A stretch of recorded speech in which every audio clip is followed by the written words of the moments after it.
More and more reports of raging animals, tales of haunted landscapes, and an entire wagon train of settlers who had been attacked on the Northern Pass Road.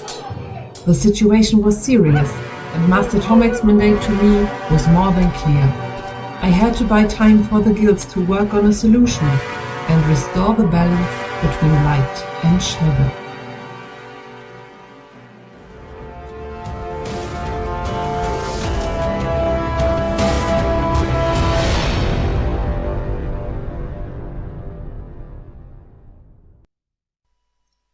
Welcome to the how to play video of the demo preview of Between Light and Shadow.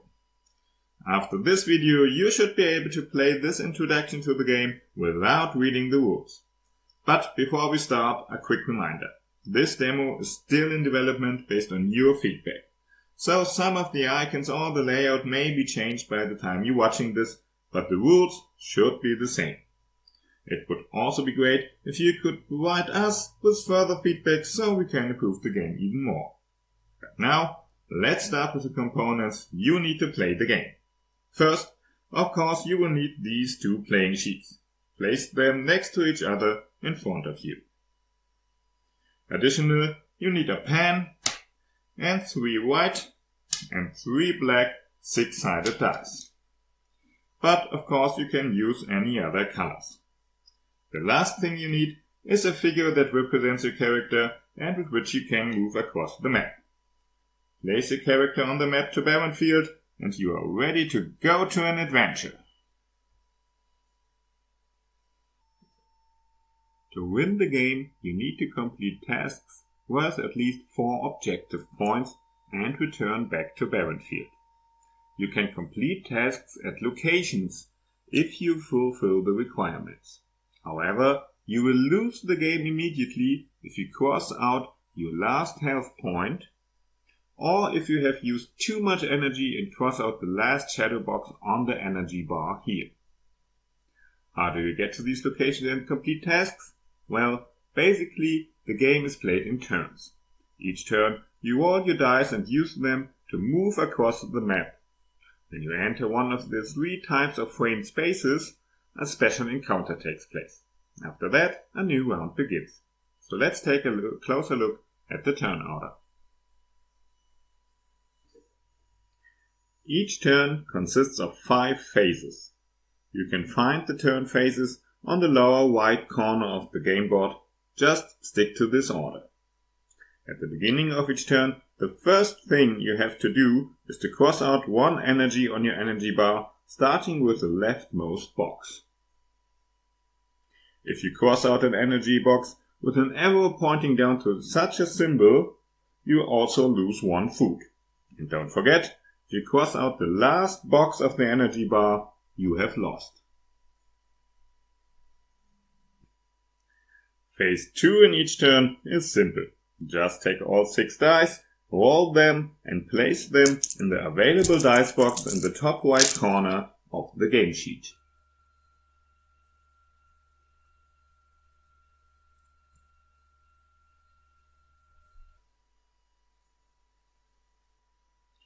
In phase 3, you can use your available dice to move your character on the map.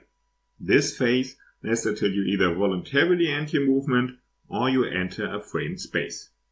To move your character, just take 1 die from the available dice box and place it on an empty space of the same color under movement.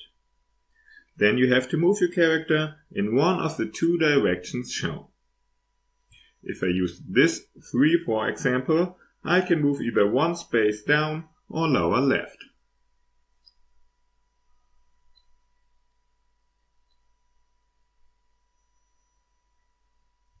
If I would use a black die of the same value, I would have the same 2 moving options.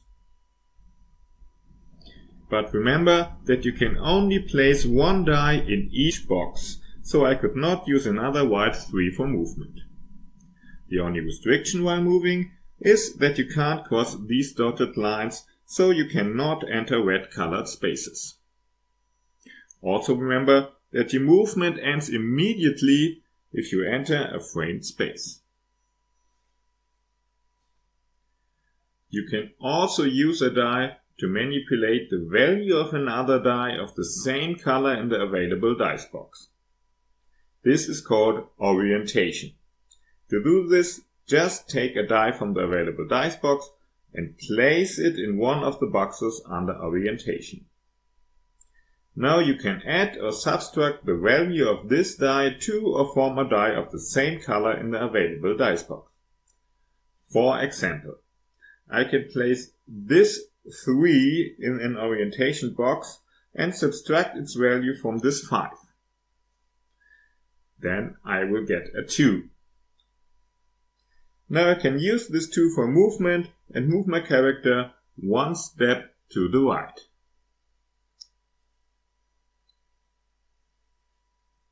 The only restriction you have for orientation is that the result must be possible. It is not allowed to subtract a 2 from a 1, for example. No matter how your phase 3 ends, either by entering a frame space or by voluntarily ending your movement, you will then have to check in phase 4 to see if you have walked too much in the shadows. Check all your dice in the used dice box, that is, all the dice used for movement and orientation. If there are more black dice than white dice, you have to cross out another energy from your energy bar. So be careful with your movement. The final phase of a game turn is the encounter phase. Check if your character is in a framed space. If not, nothing happens and a new turn starts. But if you are in a framed space, an encounter occurs. There are 3 types of encounters: creature encounters, location encounters, and shadow encounters. Let's take a look at the rules for each one of them. Let's start with the location encounters. These represent cities or places where you may perform special actions or fulfill tasks to get some of the objective points you need to win the game. If your character is in a location encounter space, check what you can do in this specific location. You can see all the location encounters on the lower left corner of your rule sheet. If there is this infinity symbol, you can perform the action described in the line below. You can do this as often as you want.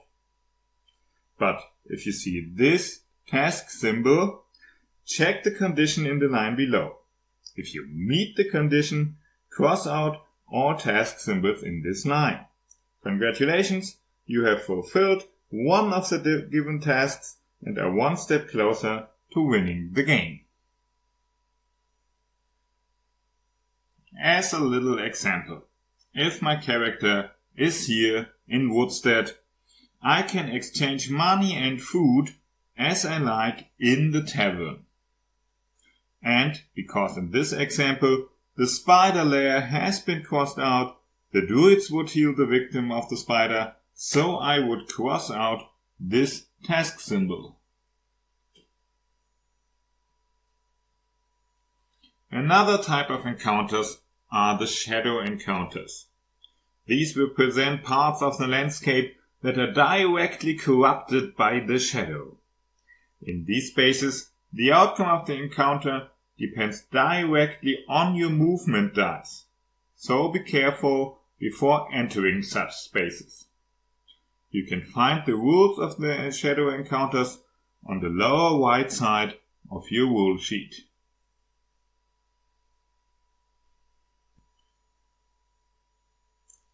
If you enter the spider lair, you firstly have to cross out as much energy as you have black dice in your available dice box left. Then you can choose one thing from the table shown in the rules. In this situation, for example, I would lose 1 energy because I have 1 black die left in the available dice box. Now I can choose between the first 2 lines of the table because I have 1 white die left. So I have to choose between losing an additional energy or losing a health point.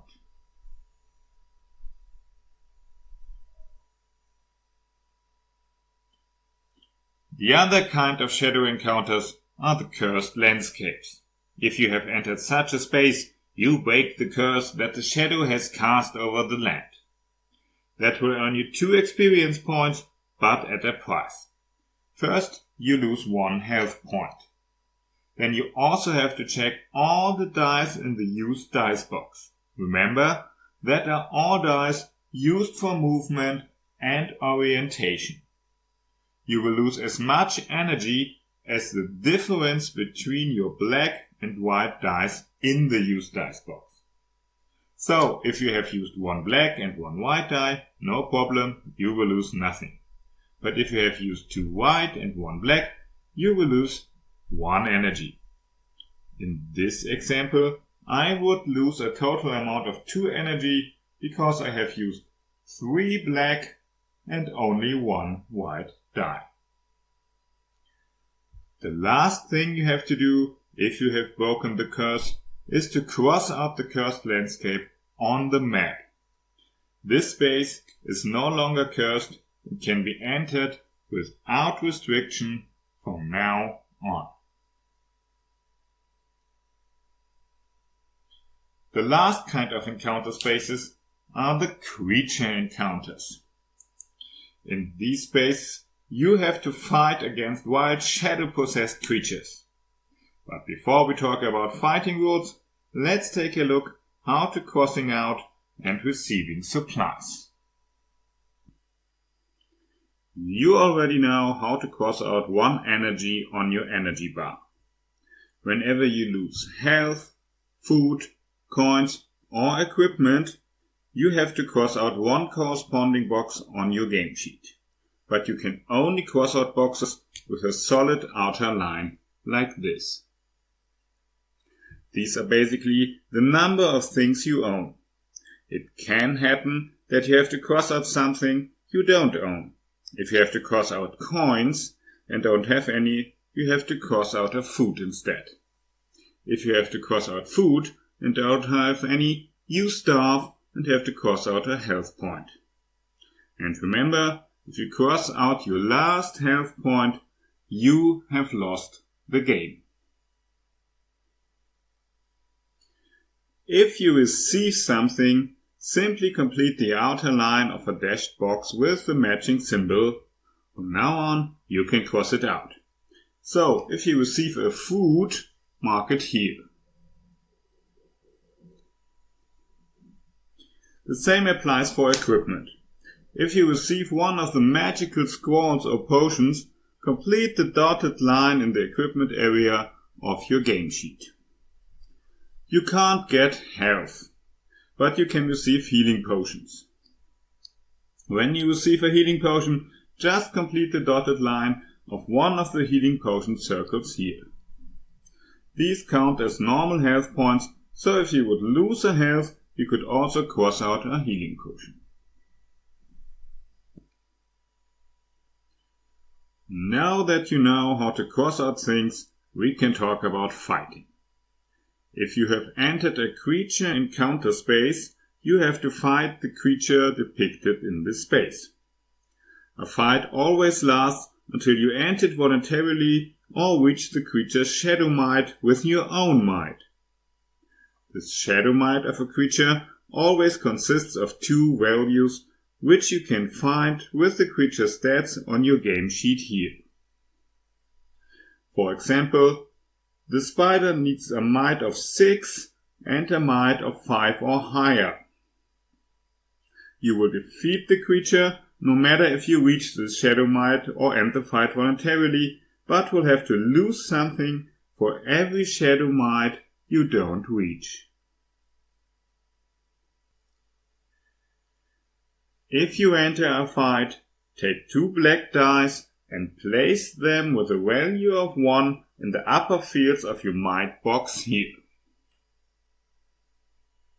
This is your might, which have to reach the shadow might values of the creature.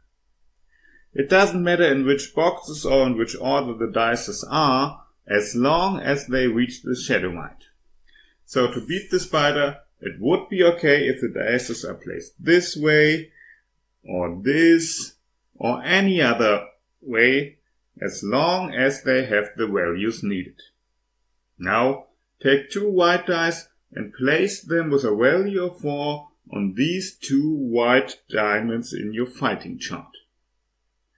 This is your focus, which you will use to increase your own might to reach the shadow might of the creature. Now the fight can begin. During a fight, you can always do one of the following 3 actions. End the fight, use your equipment, or use your focus. If you end the fight, it ends immediately and you go to the consequences step of the fight. If you have marked any equipment, you can cross it out now to activate its effect immediately. Here I would cross out this potion to increase a black die above the line by 2, for example.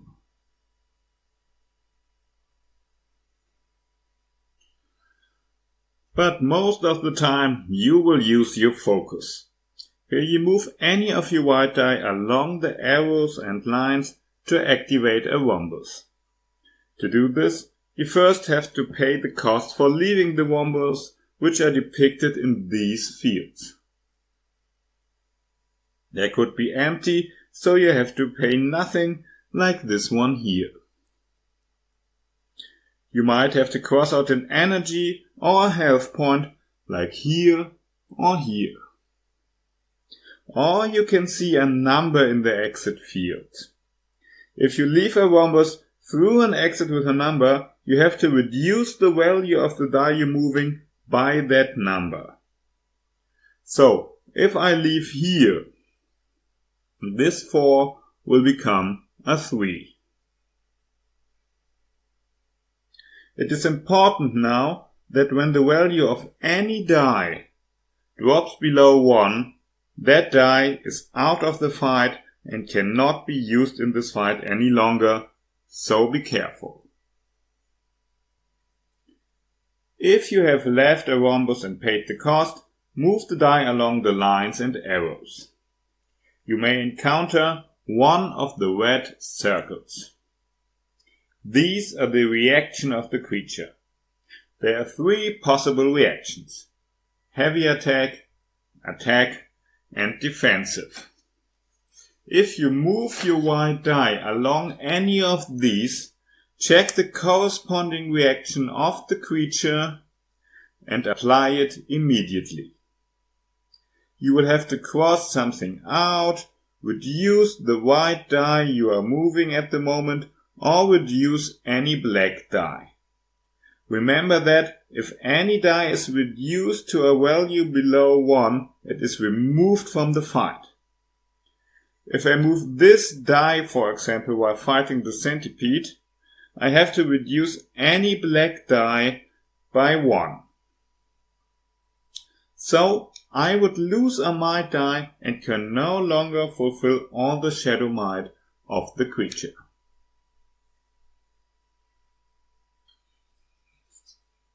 If your die finally reach a rhombus, perform the action depicted in it and place the die in there.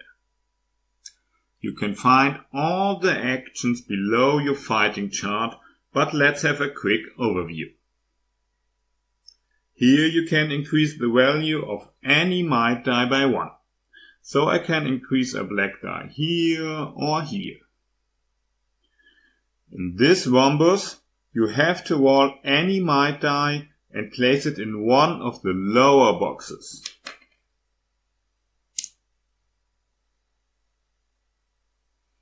Notice that the position of the might die only matters for your fighting chart and equipment.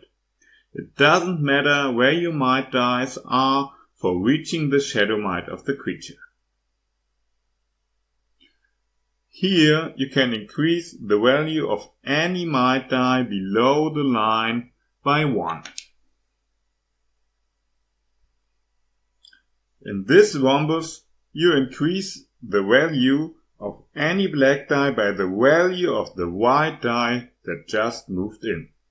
So if I enter the rhombus with a white 3, I can increase any black die by 3.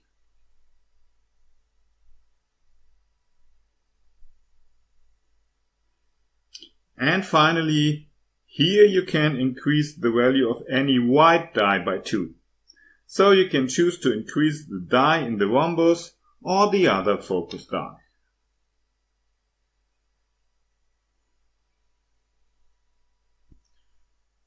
If you performed the action in the rhombus, you can choose again if you want to end the fight, use an equipment, or move a white focus die to reach the shadow might of the creature.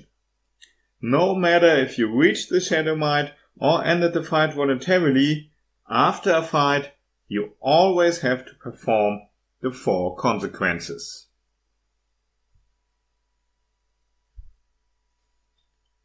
After each fight, consequences happen. You can find the 4 steps of consequences on your game sheet here. Just perform them in order. First, you have to cross out the creature on the map, no matter if you reach the shadow might of the creature or not. You have banished the creature anyway. Notice that a cross-out creature is a condition for some of the tasks and that this space no longer triggers a creature encounter. You can enter the space without restriction from now on.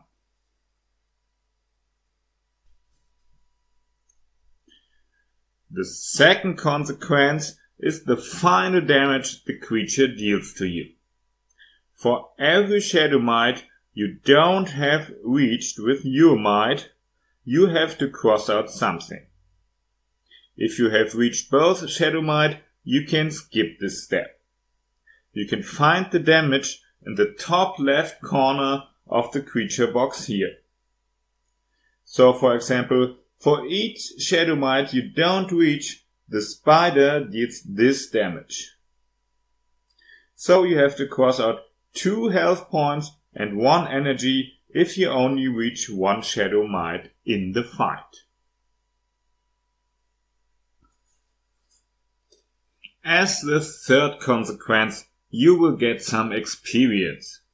For each golden diamond shown in the creature box, you can cross out 1 diamond on your experience bar here.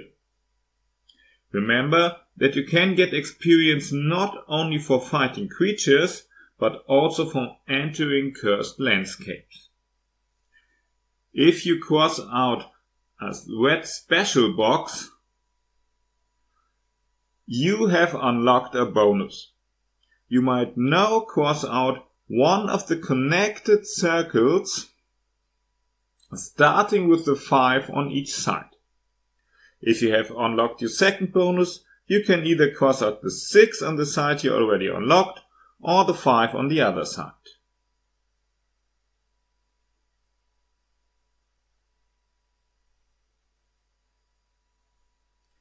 This means if you enter a fight from now on, your white focus die on this side no longer starts with a 4, but with a new crossed out value.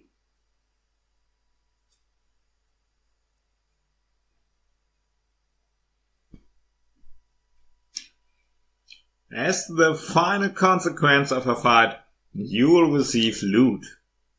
In the top right corner of the creature box, you see a number of bags, which shows the number of items you will receive as well as a number of dice.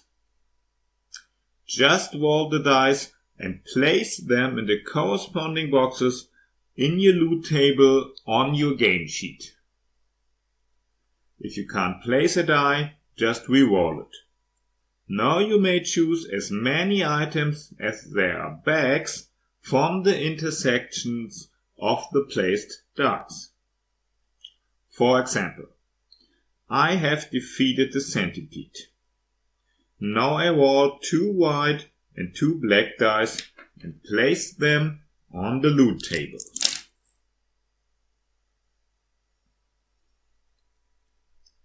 As you can see, I can't place this die, so I re-roll it. Now I can choose 2 items because there are 2 bags from this, this, and this. So let's say I take a coin and a potion.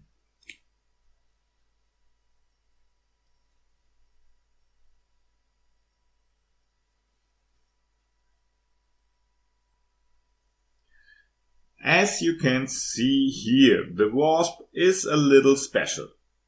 Here you always receive a health potion and can choose one other item. After you choose your loot, the fight is over. And with this, your turn also ends and a new turn starts with phase 1 of the turn order.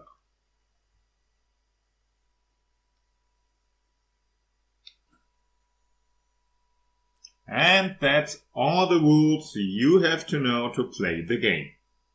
If you have reached the objective, you can count your points. You will get 3 points per crossed out objective, 2 points per owned but not used equipment, also 2 points per not crossed out health points or healing potion, and finally 1 point per not crossed out food, coin or energy. If you manage to achieve 18 or more points, you have played a good game. And if you score 22 or more, you are a true hero.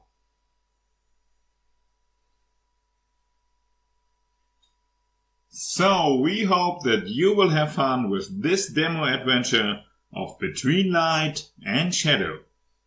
In the full game, you will get a complete map with an event and quest system, a more tricky fighting mechanic with unlockables, a full campaign where every scenario will challenge you with special rules and winning conditions, and where the world is changing based on your decisions, and many things more.